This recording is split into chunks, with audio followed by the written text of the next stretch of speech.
It's time to get your champagne wishes and caviar dreams. Welcome inside the Hall of Fame. Now, can you dig that? Boom! Welcome inside the Hall of Fame. I'm Booker T, 6-time world champ, 2-time Hall of Famer. Got my man Brad Gilmore here with me. As always, want to thank everybody for stepping inside the Hall of Fame today, getting your champagne wishes and caviar dreams. But we start today on a sad note. Very sad note. The passing of one half of the wild Samoan, Sika, Anoa'i, passed away. He had been dealing with health issues for quite some time, but man, just like he did in the ring, man, he battled, he fought. Just want to send condolences to the family. I know they're hurting right now. I know Roman is hurting big time, but I'm sure the whole family is hurting. I just want to send my wishes, my well wishes to the family. Yeah, I mean, I echo those sentiments too, Book. I mean, the Wild Samoans, one of those legendary tag teams in the history of professional wrestling. Yeah. Of course, Sika is a member of the WWE Hall of Fame, as are you. You know, went in 2007, was 3-time WWF tag team champion with Alpha. And again, the father to Roman Reigns, as well as Rosie, for people who remember from WWE, who passed as well. Again, they the Samoan dynasty is obviously going to go down as probably the most important wrestling family in the history of this industry. And it's always sad when you lose one of the founding members, really, of that family, and of any one of the members of the fraternity that passed. Is always sad. But, you know, Sika definitely left his mark on the business, and his son is carrying on his legacy quite literally every time he steps there in the ring. And it's been a great time, and in a lot of ways, Book, to look at it from a positive perspective. Sika got to see his son Roman be the guy in this industry. You know, he got to live to see him and anoint him the head of the table and the tribal chief. Yeah. And I'm sure that meant a whole lot to Roman, as it did to Sika as well. So well wishes and condolences. It's definitely the saddest part of the business. It really is. It's something that we can't avoid, none of us. But being a part of that community, it's inevitable that we're going to lose members of our family. But it doesn't get any easier. Every time it doesn't get any easier, man. So can I ask you something along these lines of this subject of the Samoan family? How are you so tied into the Samoan dynasty, for lack of a better term? You've had so many interactions with so many of the Samoan dynasty, whether that be the Usos, who came to the school, but also Umaga, and the list goes on to Jacob Fatu and Zilla Fatu.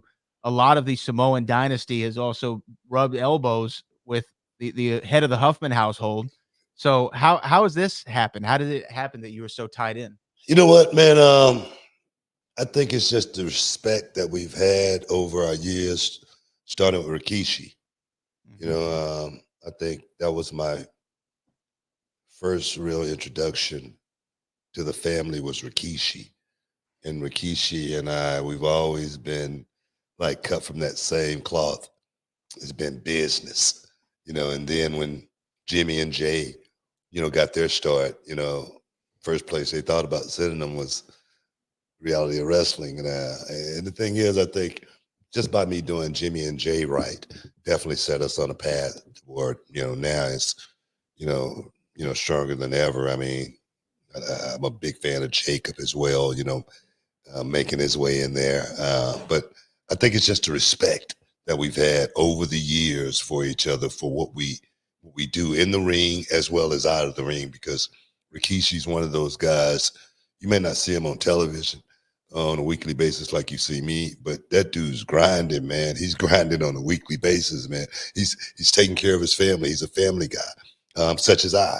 So I think that's got a lot to do with it, and I want nothing but the best for all of those guys because you see them on television, you see them doing their stuff, and they do it so well.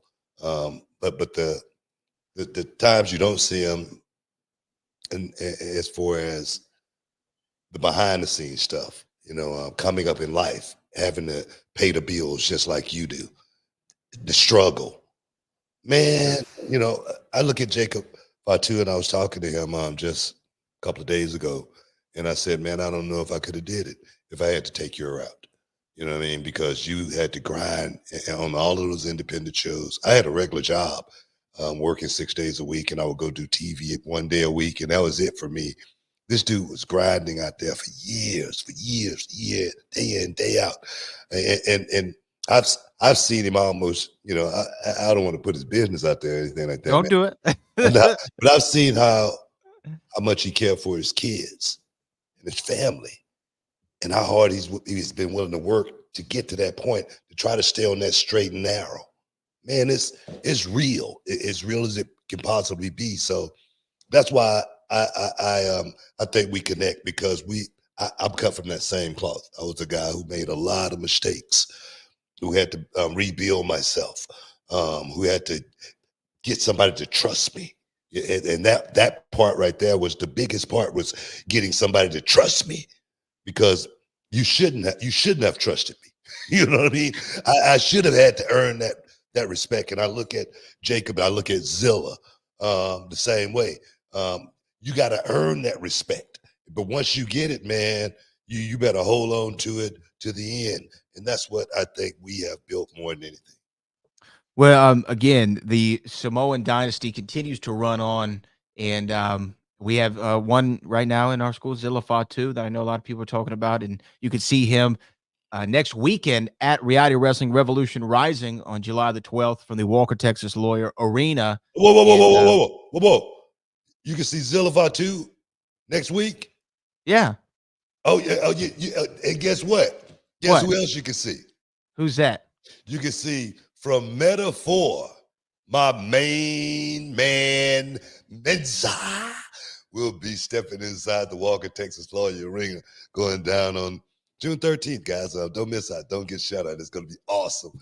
Can't wait to see. I was talking to Menza, and I told him, I said, man, you're next. You're going to be next. He said, man, when you going to be bringing me to reality of wrestling? I said, man, you next. You're next. All right. So we got it all cleared. His graphic is going up, and I can't wait to that date because it's going down. Reality wrestling. We got some bells and whistles over there going up right now. We got our big LED board about to get, crunk here in a second. They're about to put the juice to it. And once they put the juice to that bad boy, it's going to be on and popping.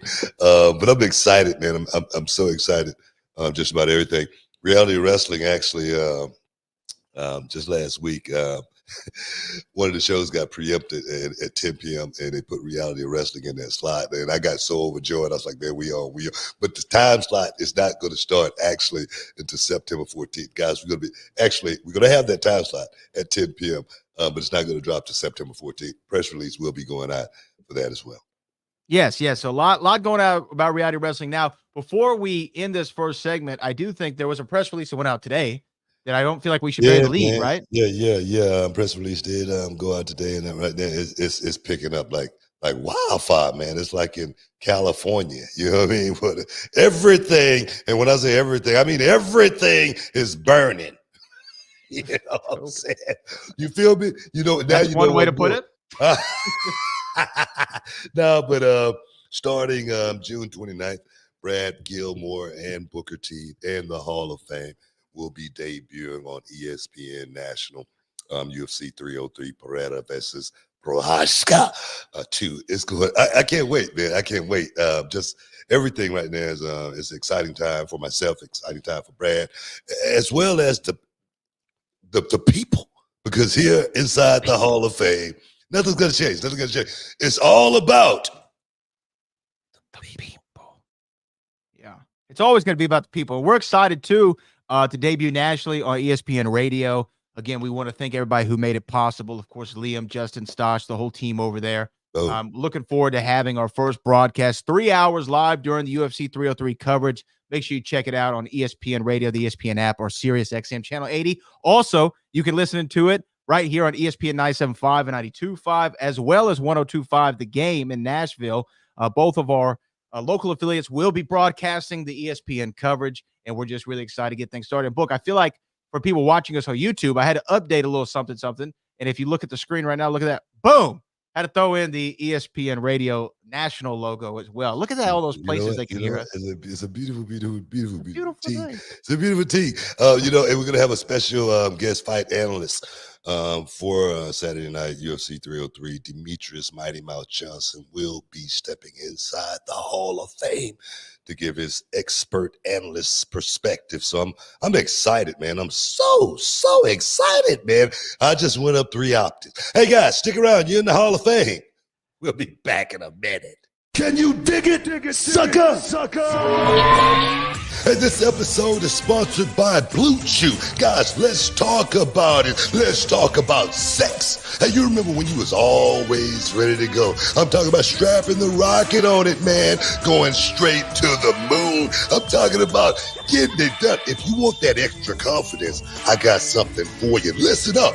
BlueChew.com. Blue Chew is a unique online service that delivers the same active ingredients as Viagra, Cialis, Levitra, but in a chewable tablet at the fraction of the cost. But the great thing, Book, is you can take it any time, day or night, so you can plan ahead or be ready whenever an opportunity arises. The process is simple. You sign up at BlueChew.com, consult with one of their licensed medical providers, and once you're approved, you'll receive your prescription within days. The best part, guys, it's all done online on the internet. So there's no doctor's visit, no awkward conversations, no waiting in line at a pharmacy or any of that. And the thing is, Book, Blue Chew's tablets, they're made right here in the USA and prepared and shipped direct to your door in a discreet package, so no one is the wiser. Let's just get it out there, guys. Blue Chew wants to help you have better sex. Discover your options at BlueChew.com. It's like this. Chew it and do it. And we've got a special deal for our listeners. Try Blue Chew absolutely free when you use promo code Booker at your checkout. Just pay $5 for shipping, man. That's BlueChew.com. Use promo code Booker to receive your first month absolutely free. Visit BlueChew.com for more details and important safety information. And, we want to thank Blue Chew for sponsoring the Hall of Fame podcast. Chew it and do it. Boom! Welcome back inside the Hall of Fame, y'all.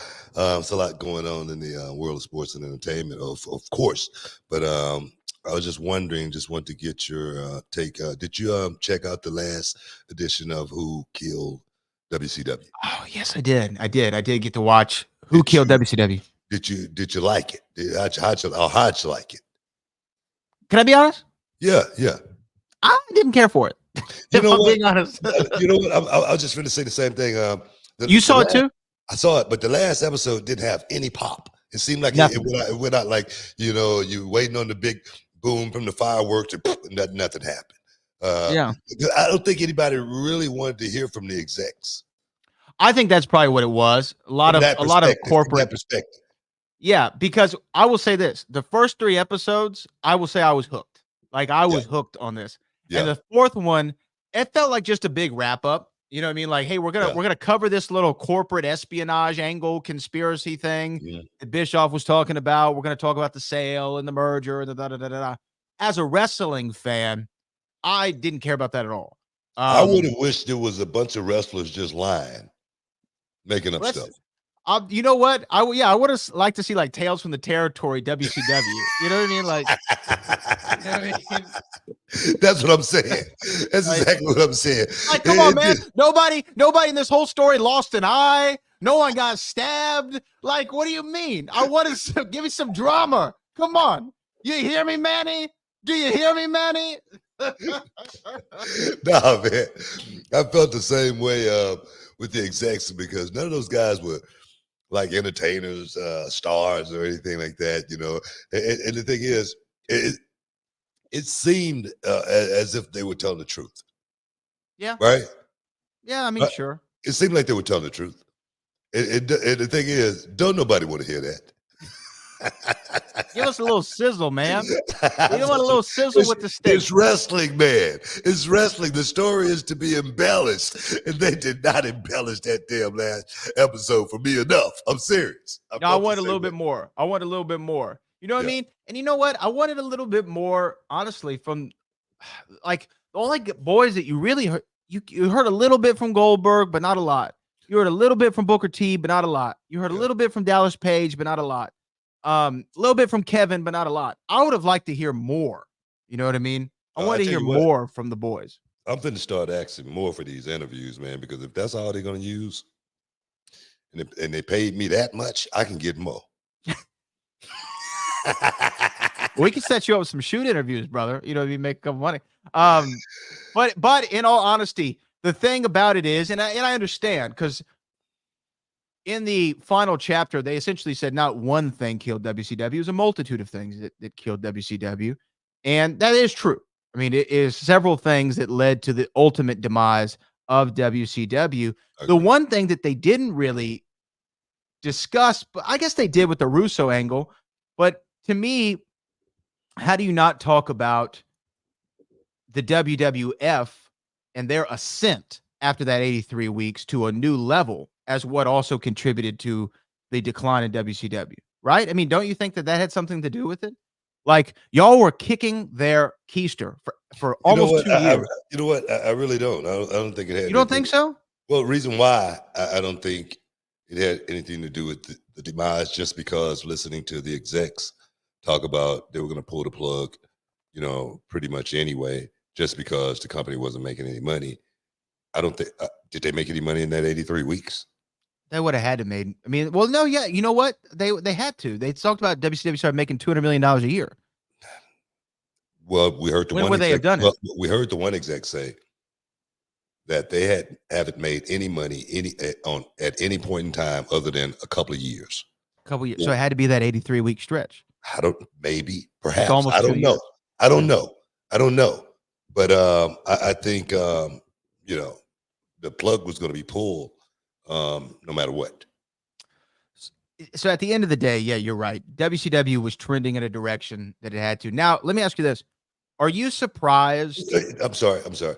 I just before I forget, which proves my point even more. So as far as Hogan winning the belt, what would it have done for Hogan's career opposed to what did it do for my career? They were going to pull the plug anyway, whether Hogan had the belt or not. Right or wrong, right? At that point in July of 2000, it was trending that direction. Yeah. Exactly. So that I'm sorry, I digress. I was just proving my point a little bit more. Go ahead there. So, what I was going to ask you though, are you surprised that only you and DDP took? Well, I mean, not only y'all, but I'm talking about top level names, like big name guys. Are you surprised y'all the only two that took the buyout option? No, not really. Those guys were making a lot of money. They were, living in big houses, riding in big cars, eating steak. You know what I mean? And when you rolling like that, you don't want to give up that gravy train. Those guys would make. I was making a lot of money. I was making a lot of money. I was making a lot of money myself at that point in time, but I just was willing to bank on myself because I just felt like I said, in the Doc series there, time off, like I heard Ric Flair say a long time ago, time off was my worst enemy. Right. So I didn't, as well as I was the heavyweight champ and I was the United States champ. I think anybody that was in my position probably would have had to rethink their situation. Well, Maybe. no, they would have had to, because I even heard Rey Mysterio talk about, he still had, a deal on the table or had money on his contract, and WWE told him, just sit it out and take the money. Is what they told Rey. And Rey said, well, that was his way of thinking, well, they're not interested in me. You know what I mean? If they're telling me to take the money and they don't even want to offer me a deal, maybe they're not interested. And Rey's the only other guy I can really think of, Book, that came over from WCW. I'm talking about post WCW closure. Yeah. That had a promising career. And they had a flourishing career in WWE and still continues to. Well, the reason why just you and him. The reason why a lot of those guys didn't make it in WWE, WWF, whatever you want to call it, was because the one thing I talk about all the time, preparation is the only luck you're ever going to have. I think a lot of those guys in WCW, like I say, was making big money. They were happy.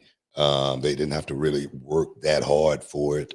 And the thing is, a lot of those guys really wasn't that over, okay, as they thought they were. They thought they were stars. When you put that star on people, sometimes they actually start believing, they're stars.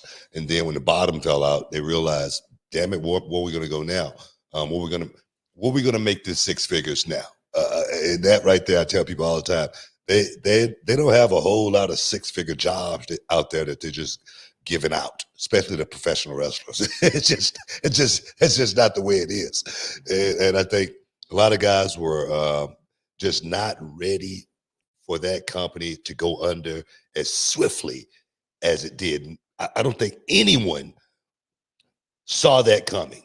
No one saw WCW not being a part of the fabric of professional wrestling. No one saw that coming. I did.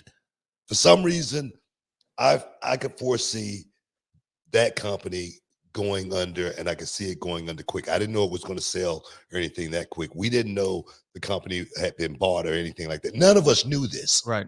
So I just think the guys was not ready for that moment.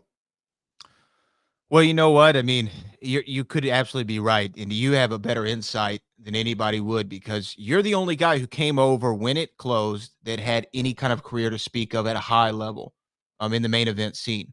There are a few other guys who were there.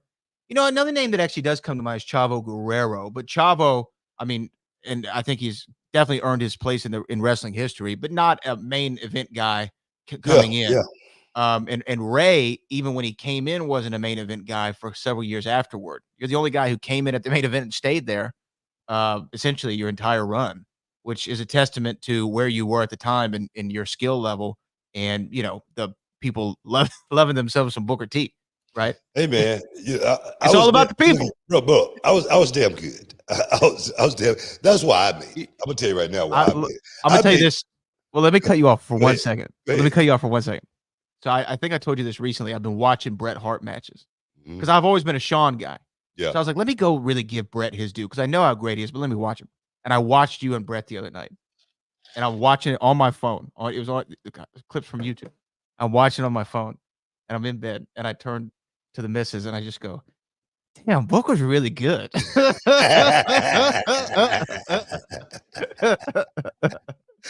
don't give enough credit, man.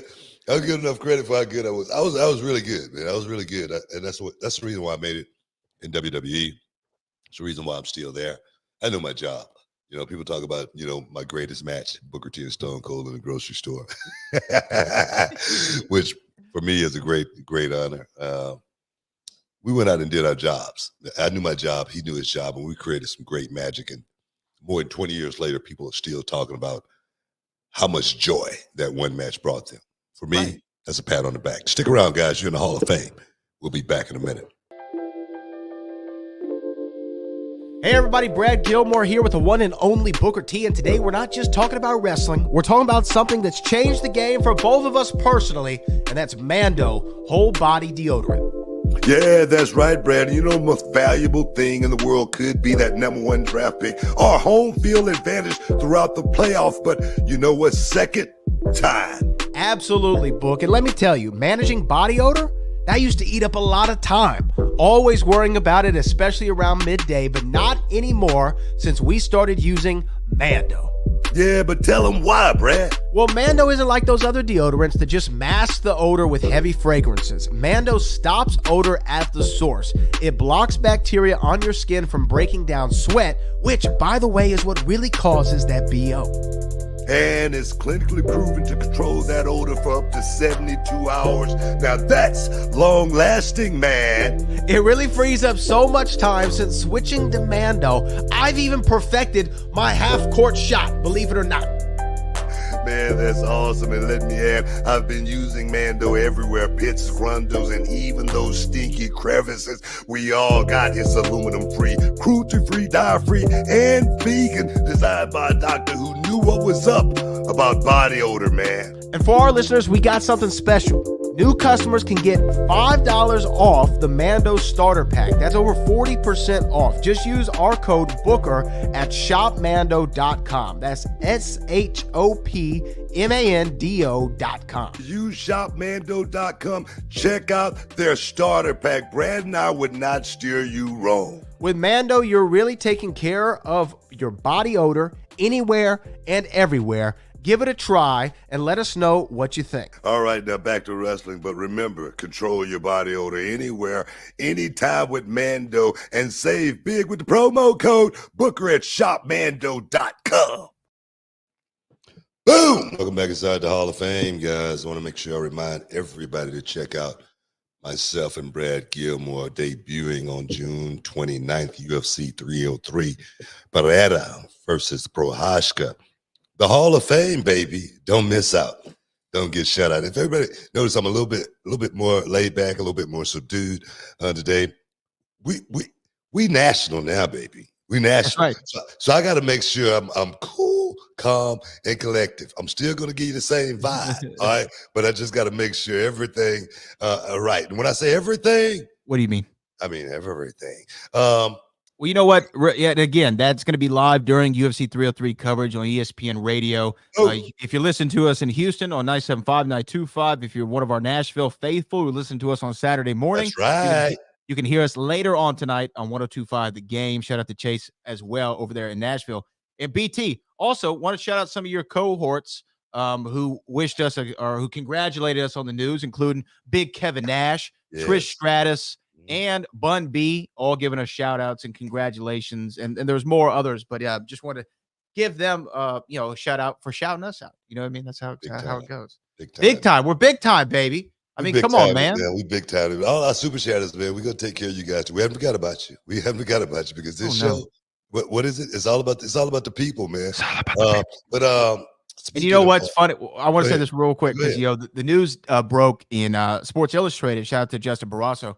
And what was funny is I was reading the article and he talked to you and I separately, and we both said the same thing. I said, as Booker would say, it's all about the people. And then at the end, you're like, hey, this show's about the people. No, man, that wasn't coordinated either, bro. It wasn't. That's what's crazy, man. We're thinking on the same page now. And I want to say on the national show for the debut of the Hall of Fame, not only will we be having Demetrius Mighty Mouse Johnson, we will also be having two people who will be on the card later that evening in Brian Ortega, the number 3 featherweight in the world in the co-main event. T-City in the house. Going up against Diego Lopez. And of course, Anthony Lionheart Smith is going to be in the building for that as well. So we're excited to talk to those guys ahead of their fight live on ESPN Radio on Saturday. Oh. Look at that. Little plug of room. Yeah. You know what I mean? I was reading WWE and Dijak has parted ways. Yeah.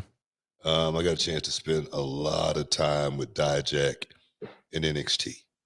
And I tell you, you're not going to find a harder worker than Dijak.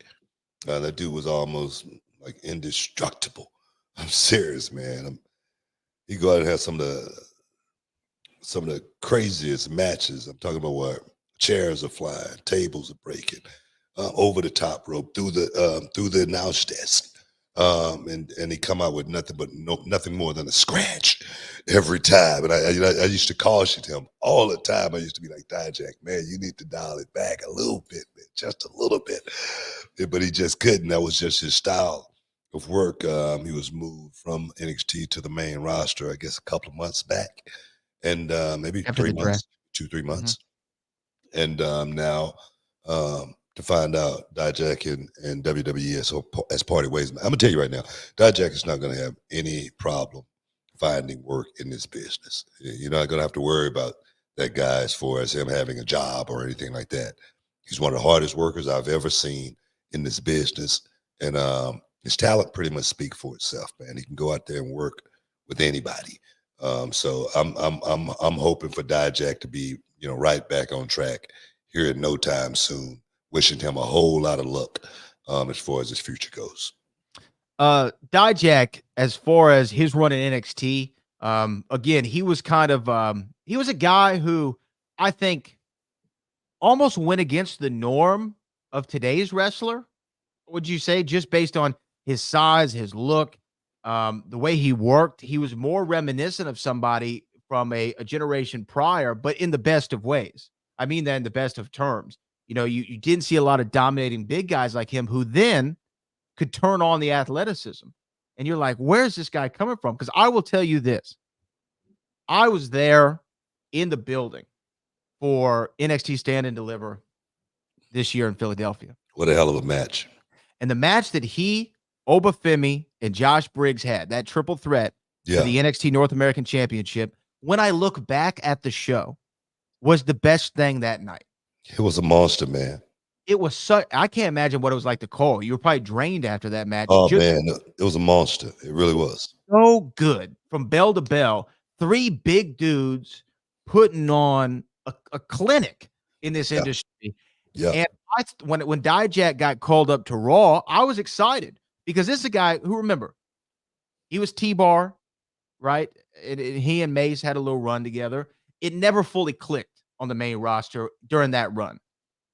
And then when he went down to NXT, switched it up. He went from being Dominic Dijakovic to just Dijak, had a different look going about him. And I was like, you know what? He's kind of getting over.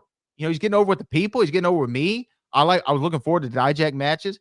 And so when he got called up again, I said, this is his time. This is going to work. He's going to get up there and it's going to stick. And for whatever reason, I don't know if it was just, I don't know what the problem was. I really don't know. I don't know what the decision was to part ways with him, but I'm like you, Book. I think that he is a benefit to a roster anywhere in the world. Yeah. Ability to have him on your roster, you should take it. No, like I say, he's not a guy that's going to be out there freelancing for very long just because he is, he's talent. He's a guy that can make a difference on a roster. He's a guy that can go out and perform at a very, very high level as well. And one thing about Dijak, he's a guy that he's very, very in tune with detail. Just watching him in NXT, how much he really, really put into going out there and making his matches not just look a certain way, but feel a certain way. That's why I say, man, he'd be great in Japan. I'll tell you right now, he'd be so freaking over in Japan, or anywhere else. For that matter. Let me just say that. And I know people out there saying, why won't he say AEW? Damn it. You know what I mean? I don't want to. I'm not going to say. You know what made me laugh? What? And I'd never look at comments, to be honest with you. I learned a long time ago, don't look at comments. So our news comes out today, and I'm actually scrolling through Twitter. I see a little comment. And then somebody goes, oh, great. Now Booker can trash AEW on a national level.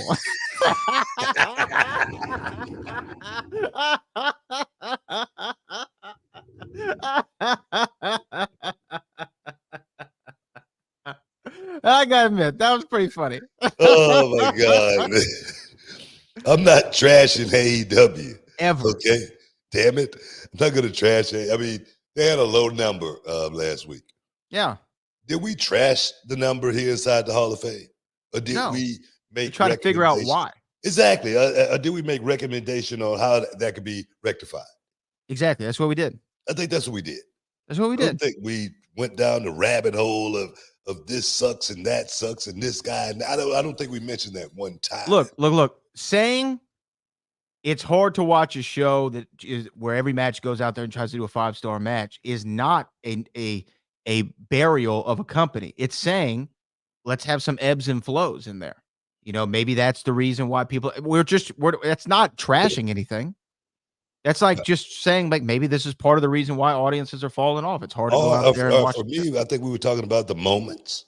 The moments, yeah. That we need maybe a lot more of, and try to figure out how do we, create those moments, opposed to trying to create a 5-star match every week with every match. It's just not something that I'm really going to buy into as a fan. I mean, me personally, as a fan, and maybe if you do things a little bit differently, maybe the numbers will go up a little. That's what we talk about here inside the Hall of Fame. So all the people out there that's looking for us to trash someone on a national level, it's not going to happen. When somebody needs to be trashed, though, we're going to trash them. Damn it, we're going to trash them real good here inside the Hall of Fame, but not just just to be doing it. I don't see that happening. Yeah, no, I agree with you. So looking forward to seeing though where Dijak ends up. And here's the thing. I don't want to see anybody ever out of work. So I'm hoping that AEW picks him up, or TNA. He'd actually probably be good in TNA as well. Or like you said, Japan. These are all good places. Like just think about, him and Moose hooking up in TNA. That could be something on paper that I like. That could be great. Yeah. Even him and Nick Nemeth, I like on paper. There's a lot of actually cool matchups for him over in TNA when I'm thinking about it. As well as I'm sure he's going to be hopefully looking to make his way back. Sometimes, that's the way it happens. You lose your spot, but you go back out there and you work your ass off and you figure out how to get it back.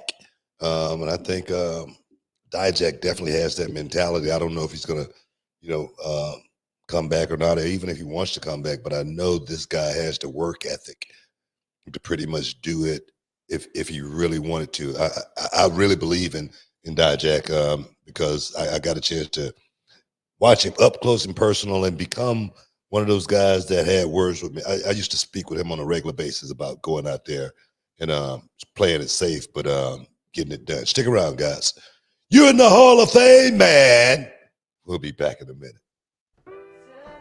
Hey there, beach babes and beach bros. Are you ready to soak up the summer vibes and strut out with your ultimate beach bod? Well, good news, because our friends over at Manscaped have got you covered from head to toe.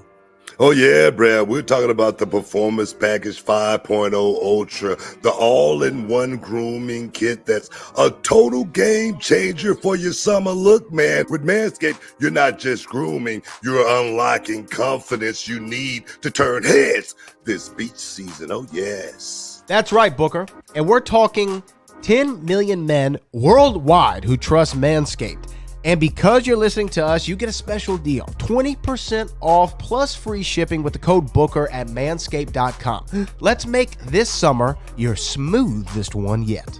Man, let me tell you about the Lawnmower 5.0 Ultra. This bad boy got a summer makeover. It's waterproof, perfect for those splashy pool parties and beach hangouts. And don't get me started with the Weed Whacker 2.0 for those pesky nose and ear hairs. Oh, and after you trim, you've got to try the Crop Soother Ball Aftershave Lotion. Say goodbye to chafing and hello to comfort all day long. Plus the Crop Preserver Anti-Chafing Ball Deodorant, absolute must-have for those hot, sunny days. Hey, and don't forget, every purchase comes with a little extra free Boxers 2.0 Midnight Bravo. Talk about comfort and style that fits like a dream. You're gonna love it, I guarantee. So what are you waiting for? Get 20% off plus free shipping with the code BOOKER at manscaped.com.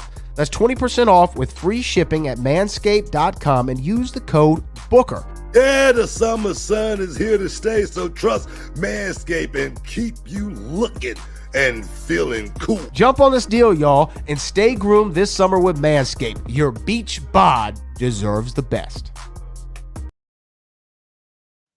Welcome back inside the Hall of Fame. I know we probably got a few super chatters, man, we need to get to.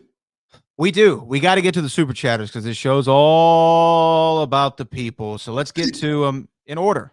This is from John JID 999 who says, y'all been killing it with the podcast recently. Hey man, we appreciate it, dog. And guess what? We What? national now, dog. No, We yeah, national. All over the world. All over the world. Hey, if we can, I know we have a lot of super chats, so I'm gonna get to them. But if we can, I'm just curious from you because we've talked about it, but not really. How does it make you feel to like have a national radio show with the four letters, ESPN, the worldwide leader in sports, coming from South Park, you know what I mean? Working at Fiesta, going through, your time as security guard and working at the, the storage facility, the WCW, the WWE.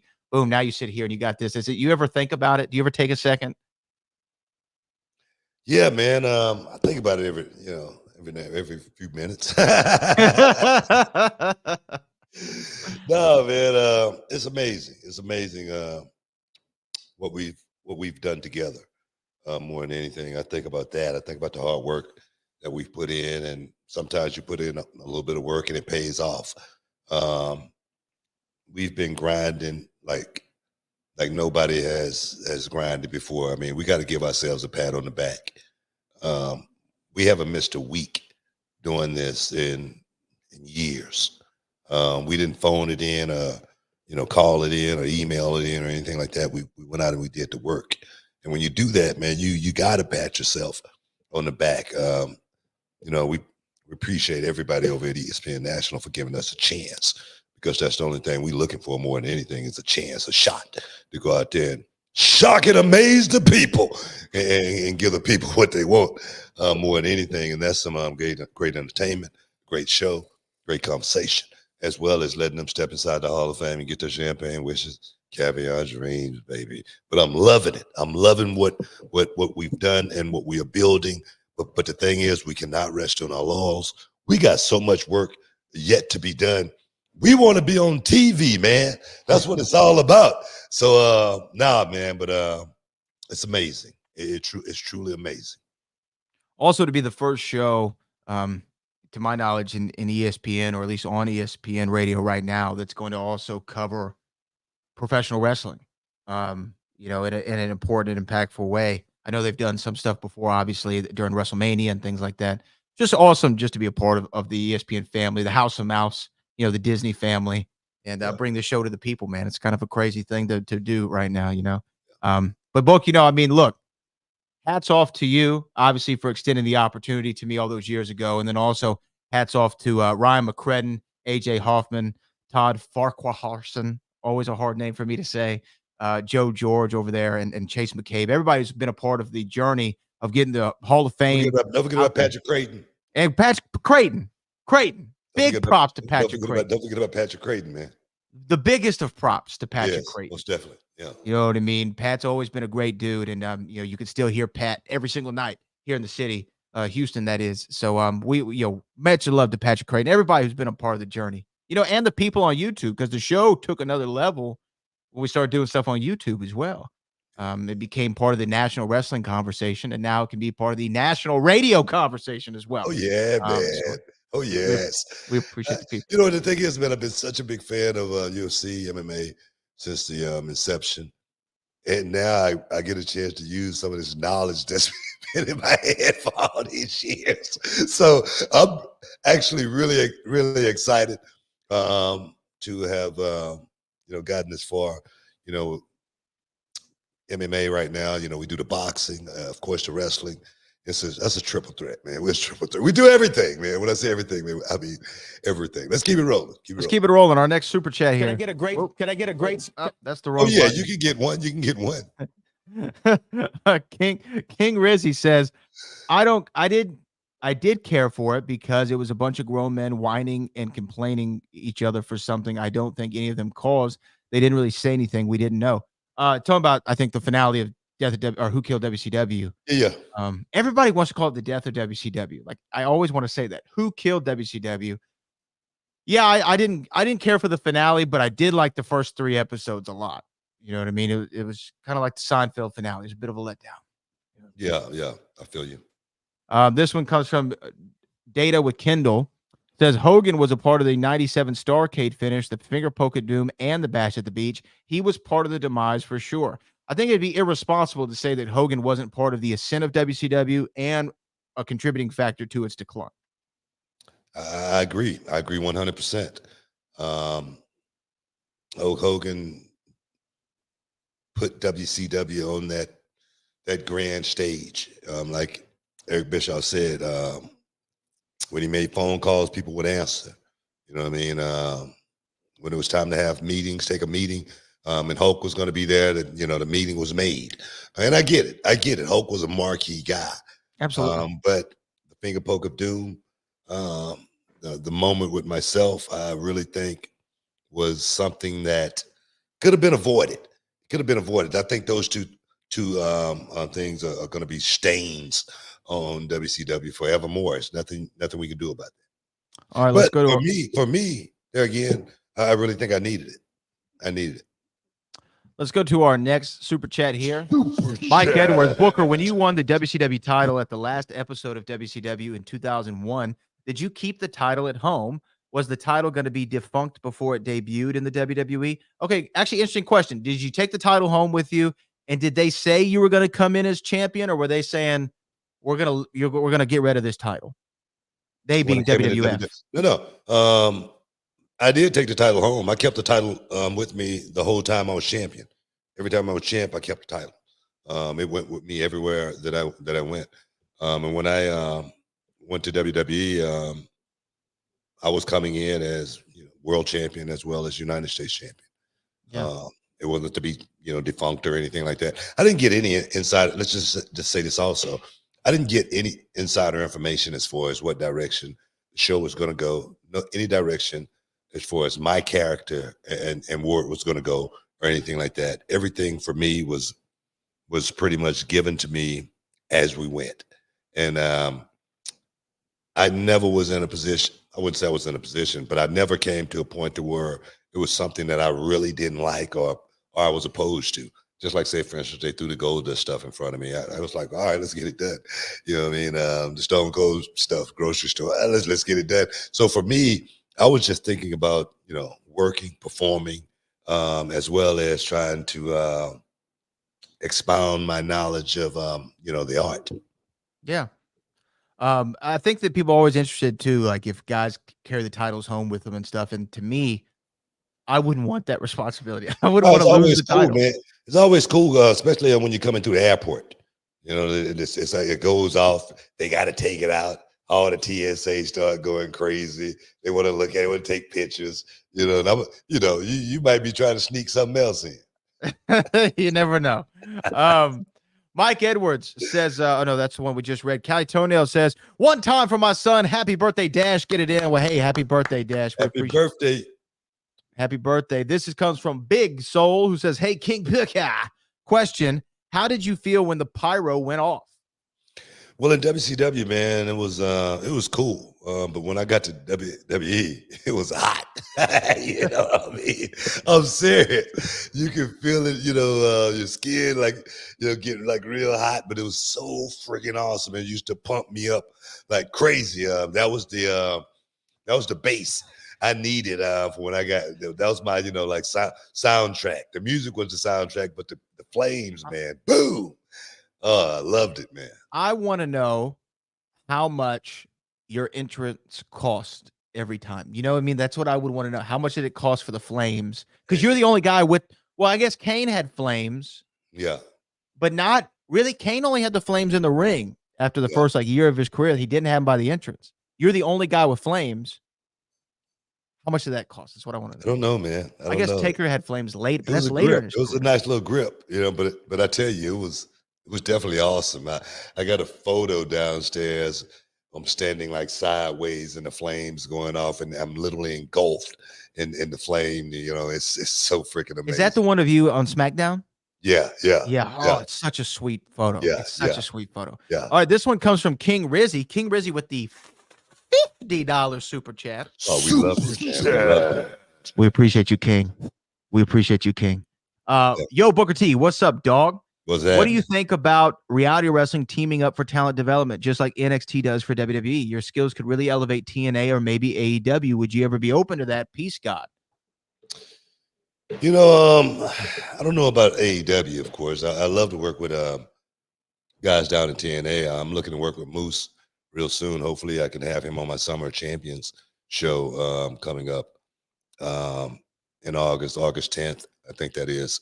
But AEW guys, I don't think that will work out just because they are so close in competition with WWE. I still work for WWE. WWE is working with TNA. I'm loving that. Reality of Wrestling is working with NXT. I'm loving that. If some of those AEW guys, like Hobbs, want to come down to Reality of Wrestling, I love for Hobbs to come down and work with us, and I'm sure I'm going to get him down to work with us. But I just don't think everybody in AEW right now is going to be on board with something like that. As well as I don't think the guys in WWE will be on board with that as well. Okay, well, there you go. There's your answer. Yeah. We're going to answer all the super chats here. So this from Yeah. Callie We're just gonna Toenail. roll. We're just gonna roll. I wish Punk would have come on Paul. You can roll. Let's see. He said, come on, Paul. You can roll. It probably won't happen, but it would be dope to see this through Survivor Series. And it's all Heyman guys, Punk, Brock, Roman, Usos versus the Bloodline 2.0. Well, that's kind of a cool idea of all the former Heyman guys plus the Usos taking on the new version of the Bloodline, maybe in War Games at Survivor Series. That's an interesting idea, Callie. I'm not mad at that at all. Nah, that's a good idea. Like I said, Cali need to be booking.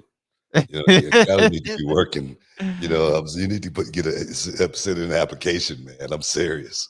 That's a good idea. It's a really good idea. I know Brock's still under contract. I know there's been some stuff going on around him. We don't really know his status. Triple H spoke on it briefly. But if you think about the Bloodline 2.0, even if you don't have Brock back, if you do Punk, Roman, and the Usos versus Solo, Tama Tonga, Tonga Loa, and Jacob Bring Fatu. bring RVD in just for just for that match. Oh, because he's a Paul Heyman guy. I was Yeah, like, what the hell yeah. does Rob Van Dam Bring Rob in for that match. You want Rob in a War Games? Yeah. Come on, man. Bro, We don't need him getting hurt. Look here. You remember the last War Games Rob was in, right? You remember what he said? Man, I could do a lot of great stuff in this thing here, man. Oh, you're talking about the Elimination Chamber? Yeah, Elimination Chamber. So what do you think he'd do at War Games? I'm serious. And what did you say? You're gonna somebody's gonna get effed up tonight. Gonna get effed up tonight. Oh man, this comes from Demarius Oliver. What's up, man? Watching from the gym, man. If books say to squat, then I'm gonna do it. Get your squats in, man.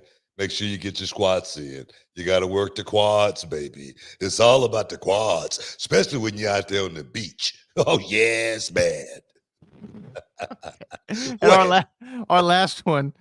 I will tell you, I'll be honest with you. I was at the gym the other day, and they have a lap pool, and I'm like, let me do some laps in the pool. You know what I mean? That's good. That's some good cardio. And I was like, let me do 10 back and forth, right? Yeah. And I got through about 5, and I was sucking wind. You know what I mean? Like the pool's a lot. Like swimming laps. Yeah. You know what I mean? That's a lot, man. I finished my 10. You know what I mean? But I'm just saying, that's a lot of, just a lot, man. It's 500 yards of swimming. Hugh J. Niss said, I specifically prayed for this podcast to glow up. To me, God answered one of my prayers. We rocking with you, Book and Brad. The long way. Big salute. Boom. That's what I'm talking about right there, man. Get your champagne wishes, caviar dreams, Hall of Fame. Going all the way to the top, baby. Ain't nothing gonna stop us now. Nothing gonna stop us. I'm telling you right now, we like a snowball going downhill, man.